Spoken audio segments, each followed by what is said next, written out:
할렐루야. 안녕하십니까. 창세기 41장 말씀을 통해서 함께 은혜를 나누겠습니다. 창세기 41장은 좀 깁니다. 1절부터 57절까지 긴데, 근데 내용은 정말 여러분이 아시는 것처럼 이 요셉이 죄수의 몸에 있다가 드디어 애굽의 총리가 되는 결정적인 사건이 일어나는 그 내용입니다. 41장의 내용을 가지고 함께 은혜를 받겠습니다. 먼저 1절부터 7절의 말씀을 함께 읽겠습니다. 1절부터 7절의 말씀입니다.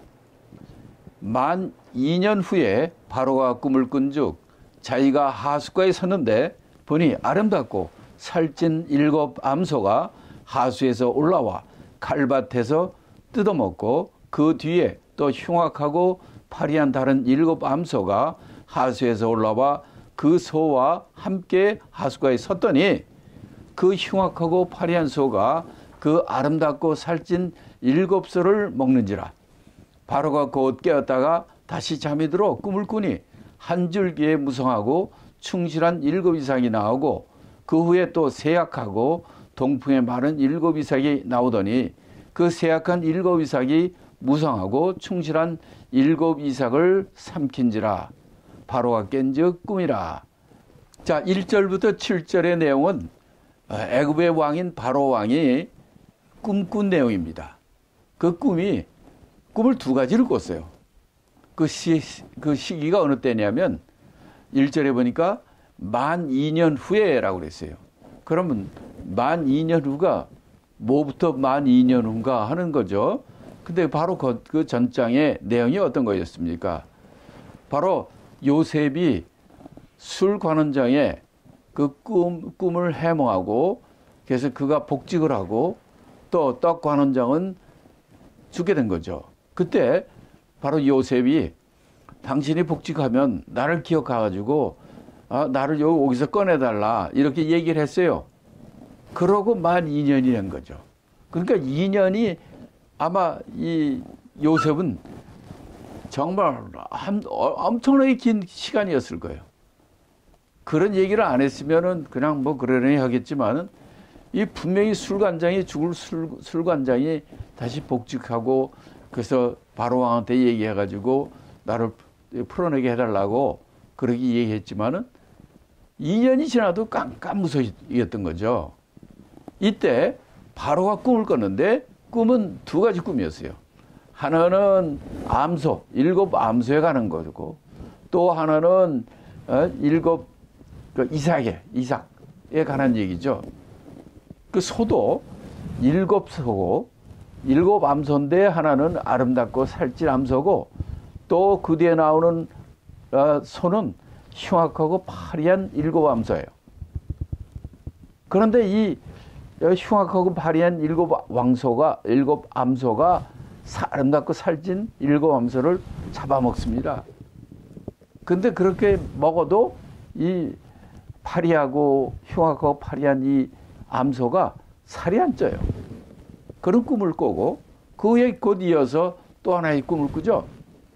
그런 것은 뭐냐면 한 줄기에서 무성하고 촉실한 7 이삭이 나오는데 그 후에 또 세약하고 동풍에 마른 7 이삭이 나오는데 이게 세약하고 마른 7 이삭이 아주 충실한 7 이삭을 삼켜버립니다. 그러고 나서 바로가 꿈을 깬 거예요.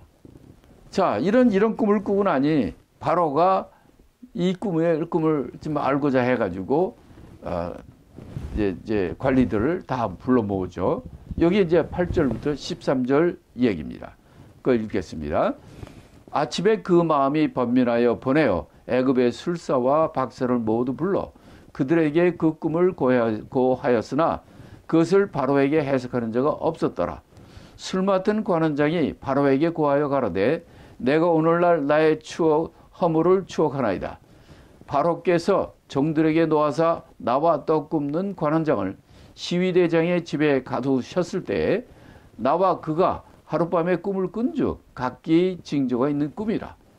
그곳에 시위대장의 종된 히브리 소년이 우리와 함께 있기로 우리가 그에게 고함에 그가 우리의 꿈을 풀되 그 꿈대로 각인에게 해석하더니 그 해석한 대로 되어 나는 복직하고 그는 메어 달렸나이다.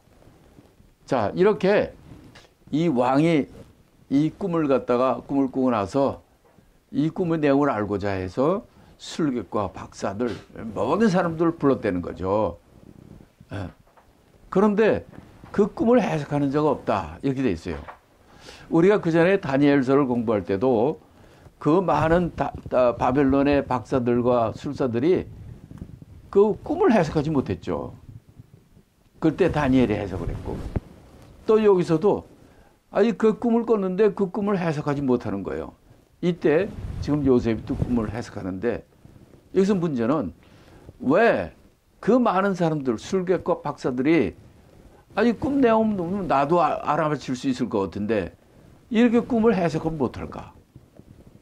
저는 이게 잘 이해가 안 됐어요. 근데 가만히 생각하니까 그럴만 하더라고.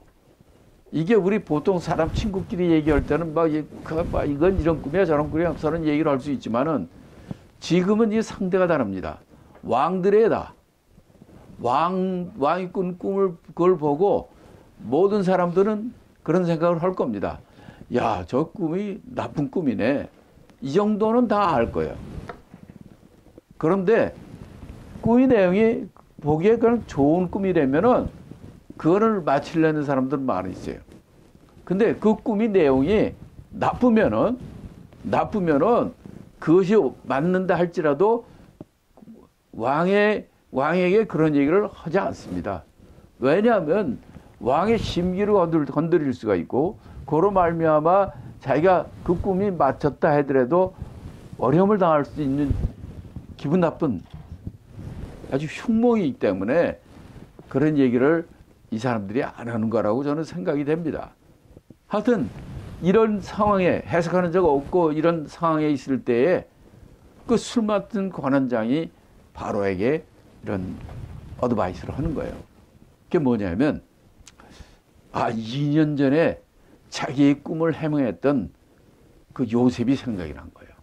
그래서 그때 아무도 그 꿈을 해석하는 적 없는 그때에 술 맡은 관원장이 2년 전에 제가 감옥에 있을 때에 저 떡 관원장과 저와 같이 그날 한날에 또 꿈을 꿨는데 이 히브리 소년이 우리 꿈을 갖다 잘 해석을 했는데 기가 막히게 그 해석대로 자기는 복직되고 그 꿈 해석한 대로 떡 관원장은 매달려 죽였습니다.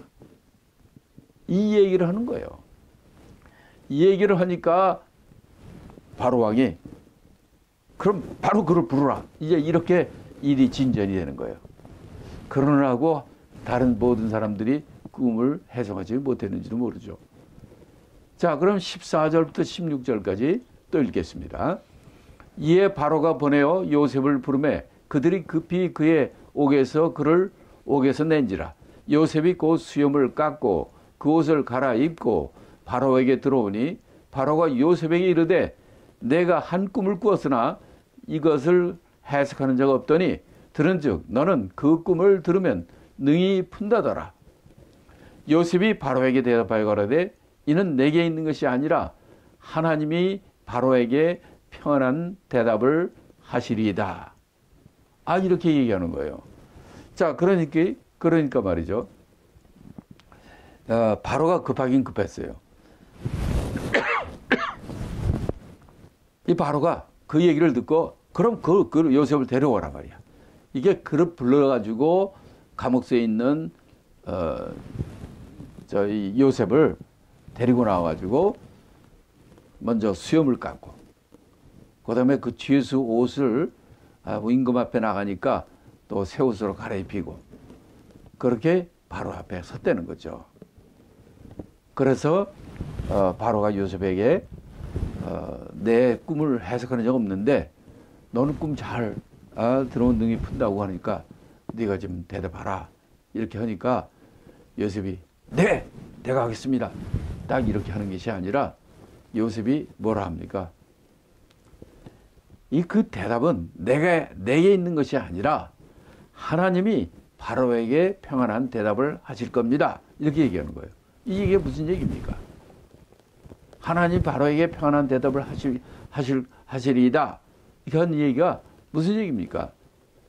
지금 내가 대답은 하지만은 이건 내 대답이 아니라 하나님이 나에게 지혜를 주셔서 하나님께서 바로에게 꿈을 해석하는 것입니다.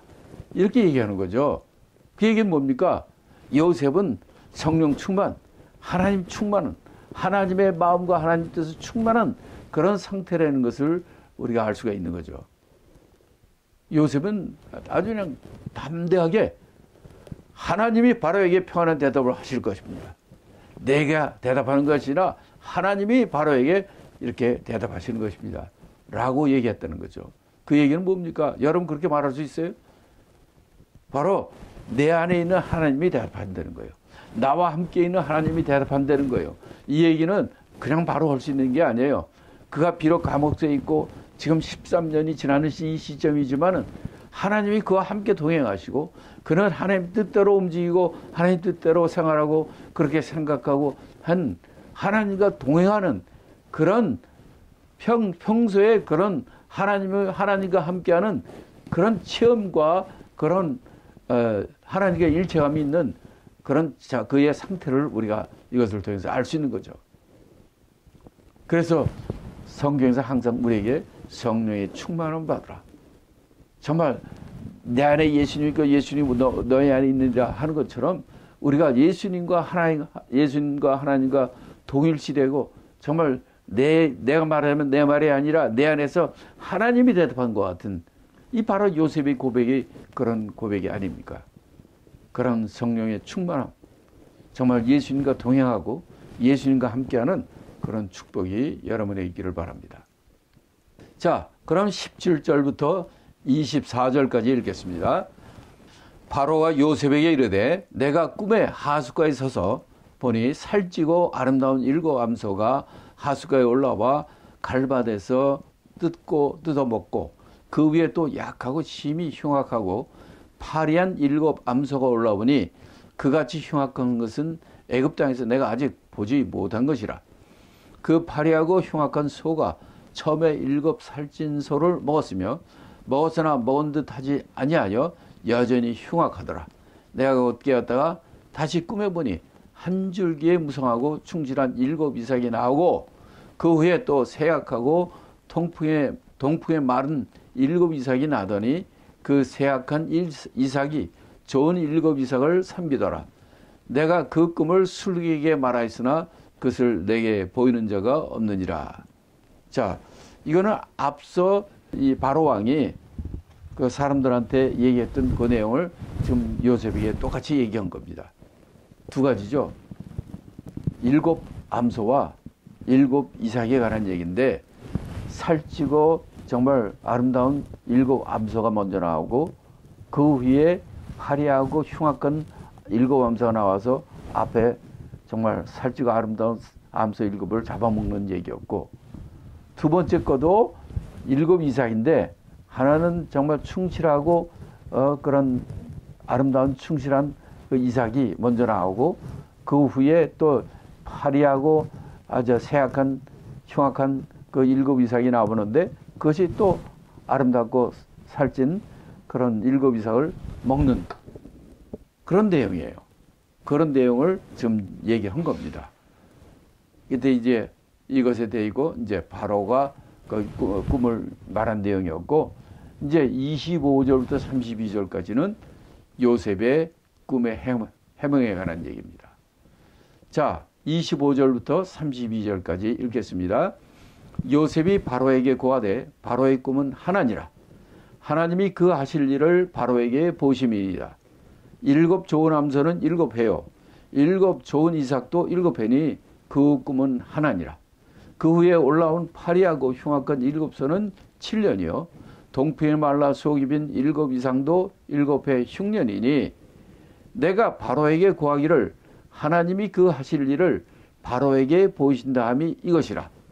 온 애굽 땅에 7회 큰 풍년이 있겠고 후에 7회 흉년이 들므로 애굽 땅에 있던 풍년을 다 잊어버리고 버리게 되어 이 땅에 기근으로 멸망되리니 후에 든 그 흉년이 너무 심함으로 이전 풍년을 이 땅에서 기억하지 못하게 되리이다.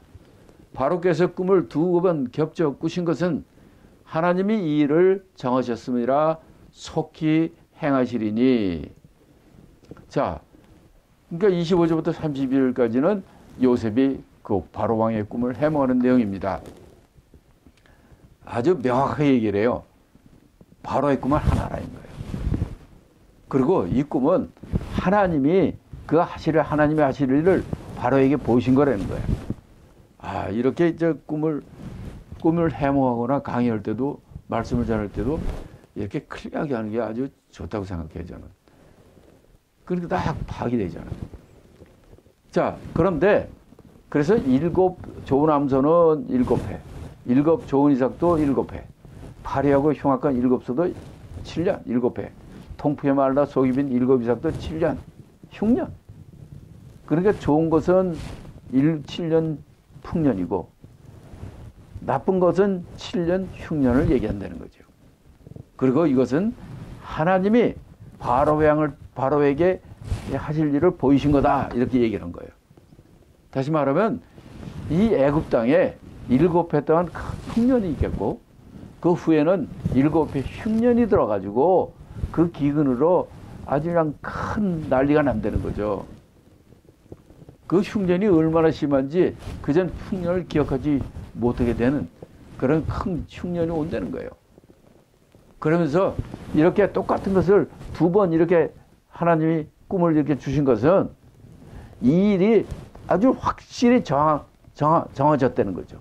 확실히 일어날 일이기 때문에 이건 틀림없이 되는 거니까 이건 분명히 속히 행하실 일이라는 것을 나타내는 것입니다. 라고 이렇게 얘기를 하는 겁니다. 아마 여러분들도 성경에는 꿈 얘기가 많이 나오는데 저도 이 꿈 하면은 내가 지난 세월을 이렇게 돌아보면 내 꿈 중에서 많이 기억이 되는 게 어떤 꿈이냐면 내가 어릴 때부터 하늘을 날아다니는 꿈을 참 많이 꿨어요. 어떤 때는 한국을 좀 날아다니는 거야. 이것도 이렇게 날갯짓을 하면 난 날아가더라고. 그렇게 해가지고 처음에는 이 지붕 위로 하는 것보다 힘들 정도로 그렇게 꿈에 그러더라고. 그런데 그 꿈에 하도 많이 하다 보니까 이제 뭐 하루 쫙쫙 날아다녔고 한국도 다니고 미국도 다니고 동남아도 다니고 다 다니더라고. 그냥 날아다니는 게 이게 얼마나 오랫동안 많이 이런 꿈을 꿨는지 몰라요. 어릴 때부터 시작해가지고 이제 지금 커서도 그게 제일 아주 그래서 그 생각하면서 야, 그래서 하나님이 나 이렇게 지구를 80바퀴 이상 돌을 정도로 이렇게 선교를 많이 보내셨구나. 그것이 아닌가 하는 생각을 많이 합니다. 두 번째는 뭐였냐면 제가 어릴 때에 자다가 식은땀 흘리고 소리 지르고 막 뒤에 보면 그냥 구렁이가 쫓아오고 구렁이한테 똘똘 말리고 어떤 때는 그런 것들이 쫓겨다녀가지고 절벽에서 떨어지기도 하고 이런 꿈을 꿨단 말이에요. 그러고 나면 그냥 땀이 쫙 젖고 그냥 막 이런 경우가 많았었는데 내가 예수님께 성령 받고 그때부터 그런 게 싹 없어졌어요. 그 전까지는 그런 꿈들이 꽤 있었거든요. 그래서 그걸 볼 때 와, 꿈도 이렇게 여러 가지 꿈이 있는데 나한테 아주 정말 좀 말씀드린 것처럼 두 가지 이 꿈이 내 인생의 가장 큰 꿈들이었는데 한 가지 더 온다면 선교할 때 중국에서 하나님께서 사도행전 16장 6절부터 10절에 있는 마케도니아 사람이 우리를 와서 도우라 하는 그 성경 내용을 꿈으로 보여줬거든요. 그래서 내가 선교를 바로 그때부터 시작을 한 건데 이런 것들 꿈을 통해서도 이렇게 개꿈도 있지만 정말 하나님이 알려주신 꿈이 있어요. 그래서 여러분들은 그런 개꿈이나 이런 사탄의 이런 억눌리는 꿈이 아니라 여러분들이 하나님의 말씀과 성령에 충만할 때 정말 이런 놀라운 그런 정말 하나님의 꿈 이걸 통해서 하나님의 일을 감당할 줄 믿습니다. 그런 좋은 꿈들을 꾸시고 그 꿈이 여러분의 생애를 통해서 정말 이루어지는 그런 여름이 되기를 예수 이름으로 축원합니다.